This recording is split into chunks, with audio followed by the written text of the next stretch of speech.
আজি পহিলা মাহ বিহুৰ দিনা অসমৰ গাঁও চহৰ সকলোতে উদযাপন কৰা হৈছে চেনেহৰ ভোগালী বিহু। গহপুৰ গোপালপুৰতো আয়োজন হৈছে ভোগালী ব্যাপক অনুষ্ঠান। প্ৰথমবাৰৰ বাবে সৃষ্টি আত্মসহায়ক গোটৰ উদ্যোগত আৰু সমূহ গোপালপুৰবাসী ৰাইজৰ সহযোগত ভোগালী বিহুৰ উপলক্ষে ভোগালী বিহুৰ দিনাখন গোপালপুৰ বৰনামঘৰ প্ৰাংগণত এখনি চিত্ৰাংকন কুইজ আৰু মনোৰঞ্জনৰ বাবে কলগছত উঠা প্ৰতিযোগিতা অনুষ্ঠিত কৰা হৈছিল। সৃষ্টি আত্মসহায়ক গোটে যি ভোগালী বিহুৰ উপলক্ষে কলগছত উঠা খেলটো পাতিলে, আপোনাৰ কেনেকুৱা লাগিছে? আপুনি অলপ আগত দেখিলোঁ যে কলজোপাত উঠি পেলাই তললৈ নামি আহিলে, কিমান কষ্ট কৰিছিলে আৰু আপোনাৰ অনুভৱ কি? বহুত কষ্ট কৰিছিলোঁ, 3বাৰ চেষ্টা কৰিলোঁ, 3বাৰ মানে নোৱাৰিলোঁ, তথাপি আৰু এবাৰ চেষ্টা কৰিম বুলি ভাবিছোঁ।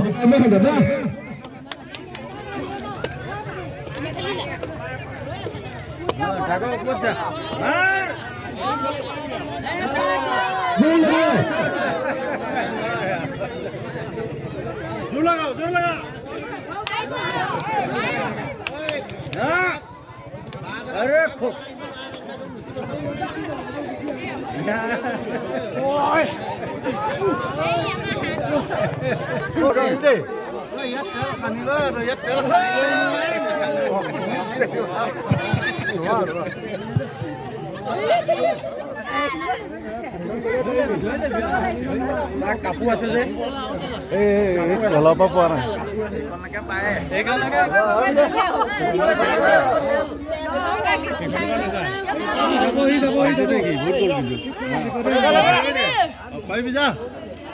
এতিয়া বহুত বল দিছে দেই।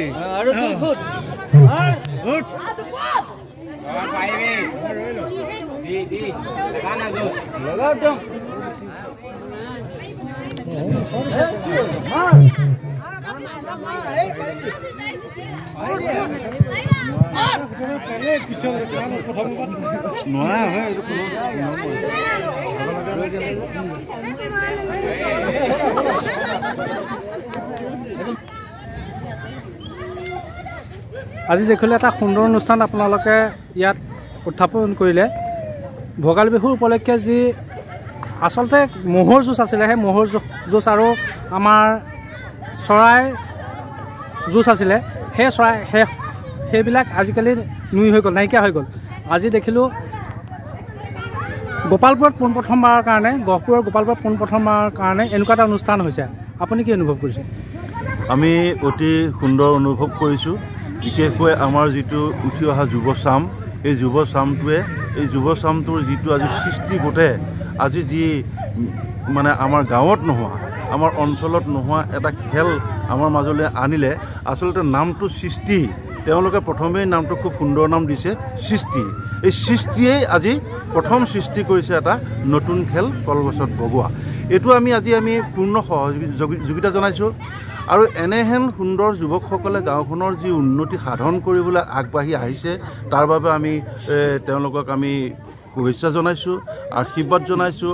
আৰু তেওঁলোকৰ পদক্ষেপ যি লৈছে, এই পদক্ষেপে আমাৰ গাঁওখনৰ সজীৱ কৰি তুলিব বুলি আমি গাঁও উন্নয়ন তৰফৰ পৰাই হওক বা গোটেইকেইটা অনুষ্ঠানৰ হৈ মই আজি তেওঁলোকক আমি আশীৰ্বাদ যাচিছোঁ।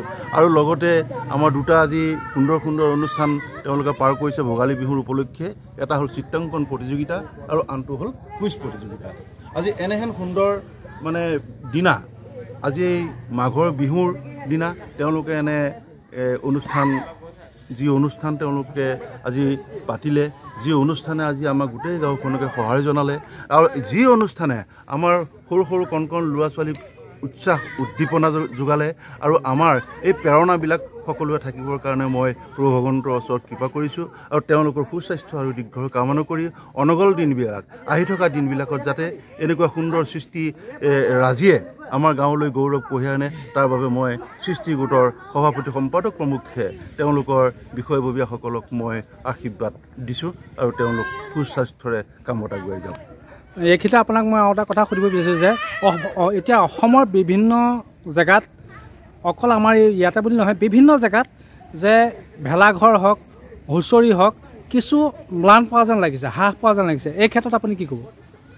এইটো আচলতে আমাৰ কেৱল আমাৰ গাঁওখনতেই নহয়, সমগ্ৰ অসমতে এইটো এটা ম্লান পৰিছে এইটো আমাৰ অসমীয়া জাতিৰ বাবে এটা মানে বেয়া লক্ষণ বুলিয়ে ক'ব লাগিব যিহেতু আমি যেতিয়া সৰু হৈ আছিলোঁ গাঁৱত মানে প্ৰতিখন গাঁৱতে ৩-৪টাকৈ ভেলাঘৰ সজা হৈছিলে ৪-৫টাকৈ মেজি জ্বলোৱা হৈছিলে গাঁৱৰ উৎসাহ উদ্দীপনা আৰু মৰম চেনেহ এইবিলাক মানে বাঢ়ি আছিলে সেইবিলাক যেই নাইকিয়া হৈ গৈছে প্ৰতি ঘৰে নিজে নিজে খানা খাবলৈ লৈছে নিজৰ ল'ৰা ছোৱালী বা নিজৰ মাইকী মানুহৰ লগতে ব্যস্ত থাকিবলৈ লৈছে এইবিলাক হ'ল এটা অশুভ লক্ষণ শুভ লক্ষণ আহিবলৈ হ'লে আমি প্ৰত্যেকেই একেলগে ভেলাঘৰ সাজি হওক বা নামঘৰৰ কাষতেই হওক আমি সকলোৱে সৰু বৰ সকলোৱে মিলি যি মানে আমি ভেলাঘৰত আমি খানা খাওঁ সেই খানা খোৱাৰ বস্তুটো আমাৰ ভৱিষ্যতলৈ এই উঠি অহা প্ৰজন্মক কৰিবৰ কাৰণে মই আজি তেওঁলোকক আহ্বান জনাইছোঁ মই ধন্যবাদ জ্ঞাপন কৰিছোঁ ইয়াৰ পিছত মই আগবাঢ়ি যাব বিচাৰিছোঁ সৃষ্টি আত্মসহায়ক গোটৰ সভাপতি আৰু সম্পাদকৰ কাষলৈ আজি ভোগালী বিহুত আপোনালোকে এটা সুন্দৰ এটা অনুষ্ঠান আয়োজন কৰিলে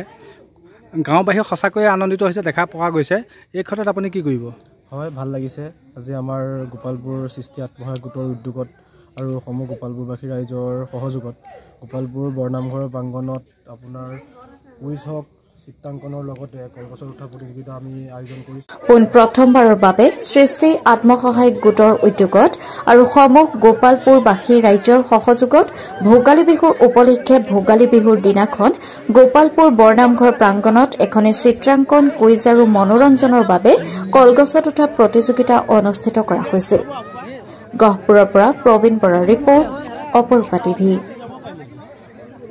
প্ৰিয় দৰ্শক আপোনাক অপৰূপা টিভিৰ তৰফৰ পৰা বিনম্ৰভাৱে অনুৰোধ কৰিছোঁ এই চেনেলটো আপুনি ছাবস্ক্ৰাইব শ্বেয়াৰ ফলোইং লাইক আৰু কমেণ্ট কৰি লগতে কাষতে থকা বেল আইকনটো ক্লিক কৰি আমাক আপুনি সহায় কৰে যেন আপোনাৰ এই সহায় সহযোগিতাই অপৰূপা টিভি চেনেলটোক জীয়াই ৰখাত বিশেষভাৱে সহায় কৰিব যদি আপুনি অপৰূপা টিভি চেনেলটোক ফেচবুক ইউটিউব বা ইনষ্টাগ্ৰামত সদায় চাব বিচাৰে তেন্তে আপুনি আজিয়ে এতিয়াই চেনেলটো ফলোইং ছাবস্ক্ৰাইব আৰু লাইক কৰি ওচৰতে থকা বেল আইকনটো বজাই দিয়ক আৰু অপৰূপা টিভিক সদায় উপভোগ কৰক আপোনালোকৰ মৰম আৰু আশীৰ্বাদে অপৰূপা টিভিক আগুৱাই যোৱাত যথেষ্ট সহায় কৰিব আমি সদায় প্ৰতিশ্ৰুতিবদ্ধ ৰাইজৰ পক্ষত থাকি ৰাইজৰ হকে আৰু সমাজৰ উন্নতিৰ হকে কাম কৰি যাম বিশেষ জানিব লগা থাকিলে প্ৰিন্স কাশ্যপ পৰিচালন সঞ্চালক তথা মুখ্য সম্পাদক অপৰূপা টিভি মোবাইল নাম্বাৰ